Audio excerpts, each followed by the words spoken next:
Bonjour les amis, j'espère que vous allez bien. Bienvenue pour cette quatrième vidéo d'un quatrième livre. C'est le livre Le philosophe qui n'était pas sage de Laurent Gounel, mais c'est juste après ça. Commençons par le speech. C'est l'histoire d'un philosophe, professeur à l'université aux États-Unis.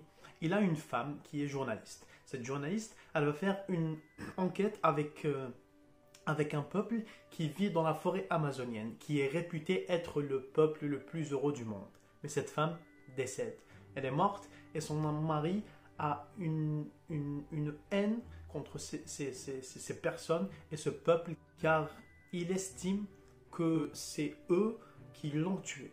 Donc, qu'est-ce qu'il va faire? Il va prendre une décision après plusieurs mois. Il va amener des mercenaires avec lui qui connaissent la jungle, la forêt, etc. Il va à la rencontre de ce peuple pour les exterminer. Après un certain moment, il décide de ne pas les tuer avec des armes physiques, comme on dit. Il va leur inculquer plein de choses négatives sur le terme moral, j'ai envie de dire, comme la jalousie, l'hypocrisie, ne pas vivre l'instant présent et essayer toujours de rechercher dans le futur avec des réflexions, des projections. En tout cas, vous voyez le terme.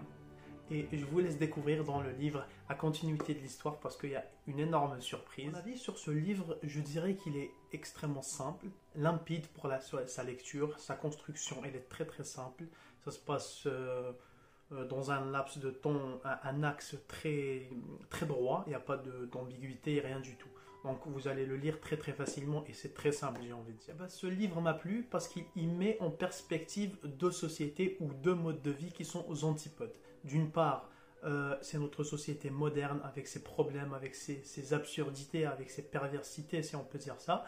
Et de l'autre côté, par rapport à un autre mode de vie qui se passe sur l'essentiel et sur le nécessaire seulement, sans plus, pour avoir une vie épanouie et complètement équilibrée.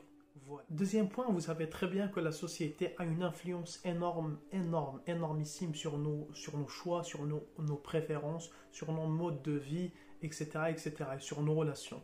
Donc ça peut être directement ou indirectement, ou consciemment ou inconsciemment. Donc c'est un fait et c'est factuel. Je vous laisse avec un petit extrait dans le livre. C'est pas si simple. On ne se rend pas compte à quel point on est influencé par les images véhiculées par la société. Les visuels des femmes censées incarner la femme parfaite inondent nos magazines, nos vitrines, nos écrans. Mais qui a décidé des critères? Pas toi, pas moi. Quand toutes ces images vont dans le même sens, on les a irriguées en vérité. Ça devient une norme, une évidence pour tout le monde. On ne se rend pas compte à quel point nos goûts sont ainsi façonnés, au point de nous leurrer nous-mêmes. On croit être libre dans nos préférences, et en fait, on ne l'est pas tant que ça. Preuve, les canons de la beauté féminine évoluent selon les époques. Regarde, à la Renaissance, on considérait une femme belle si elle était grasse avec des lèvres fines. J'ai du mal à croire ça, parce que tu as été conditionné à préférer le contraire. Troisième point, je trouve qu'à travers les réflexions très brèves qui sont dans l'écriture, l'auteur nous partage le besoin viscéral d'être épanoui et d'être équilibré. Et que ça se passe en premier lieu, et ça passe en premier lieu, et c'est primordial. Et qu'on doit mettre en deuxième plan tout ce qui est secondaire, j'ai envie de dire, et toutes les choses qu'on ne cesse de rabâcher et qui sont primordiales, alors que ce n'est pas du tout le cas, et c'est juste secondaire. D'après le narrateur, on braque notre attention sur ces choses secondaires afin d'éviter le tête-à-tête avec nous-mêmes et avec soi-même pour avoir plus de réflexion sur notre mode de vie, etc. Et je vous propose un deuxième extrait qui va vous expliquer ce que je veux dire. La vengeance était sa seule activité, son seul divertissement, aurait dit Blaise Pascal, qui avait tout compris. L'homme a bel et bien besoin de s'adonner à toutes sortes d'occupations, qu'elles soient physiques, intellectuelles ou émotionnelles, pour éviter à tout prix de s'interroger sur lui-même, sa vie, le sens de son existence, et être confronté à l'insupportable absence de réponse et à la mort. On est arrivé à la fin de la vidéo, j'espère que ça vous a plu.